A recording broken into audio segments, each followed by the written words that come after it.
Hi everyone, last వ్లాగ్లో fish తీసుకున్నామని చెప్పాను కదా.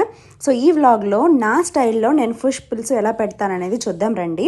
అయితే ఇందులో ధనియాలు, జీలకర్ర, కొద్దిగా మెంతులు అండ్ అలాగే వెల్లుల్లిపాయలు కలిపి ఇలా పేస్ట్ పట్టుకున్నాను.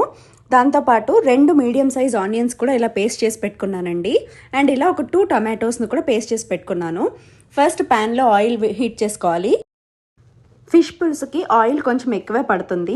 ఇలా ఆయిల్ హీట్ అయిన తర్వాత గ్రైండ్ చేసి పెట్టుకున్న ఆనియన్ పేస్ట్ని వేయాలి. ఈ ఆనియన్ పేస్ట్ అనేది బాగా వేయించుకోవాలి, అంటే గోల్డెన్ బ్రౌన్ కలర్లో వచ్చేదాకా వేయించుకోవాలి. చాలామంది ఆయిల్ ఫ్రై అయిన తర్వాత ఆనియన్స్ కంటే ముందు పచ్చిమిర్చి, కరివేపాకు వేస్తారండి, కానీ నేను ఇప్పుడు వేయను. వీడియో మొత్తం చూస్తే మీకు అర్థమవుతుంది నేను అవి ఎక్కడ యాడ్ చేస్తాను అనేది. ఆనియన్స్ మొత్తం ఇలా గోల్డెన్ బ్రౌన్ వచ్చేదాకా ఫ్రై చేసుకోవాలి. ఇలా ఆనియన్స్ గోల్డెన్ బ్రౌన్ వచ్చిన తర్వాత దీంట్లో మనం గ్రైండ్ చేసి పెట్టుకున్న ఒక 2 టొమాటోస్ని వేసుకోవాలి. టొమాటోస్ కొంచెం వేగిన తర్వాత అందులో పసుపు, ఉప్పు, కారం యాడ్ చేయాలి. చేపల పులుసుకి కారం ఎక్కువే పడుతుంది. ఇలా ఆ స్పైసెస్లోంచి ఆయిల్ అనేది బయటికి తేలుతున్నప్పుడు అందులో మనం గ్రైండ్ చేసి పెట్టుకున్న వెల్లుల్లిపాయ మిశ్రమాన్ని యాడ్ చేసుకోవాలి. అయితే నేను ఇక్కడ చింతపండు పులుసు యాడ్ చేసేసాను మర్చిపోయి, అందుకే దాన్ని స్టాప్ చేసి ఆ పేస్ట్ అనేది యాడ్ చేశాను అనమాట.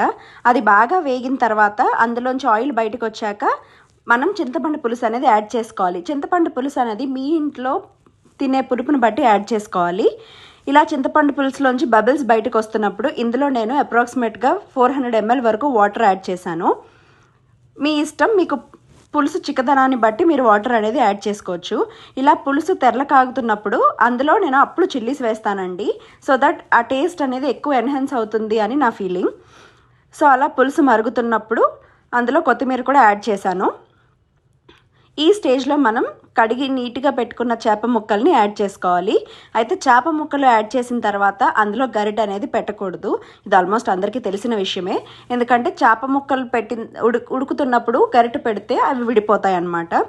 ఒక మసిగుడ్డతో దాన్ని అటు ఇటు కదుపుతూ ఉండాలి అప్పుడప్పుడు.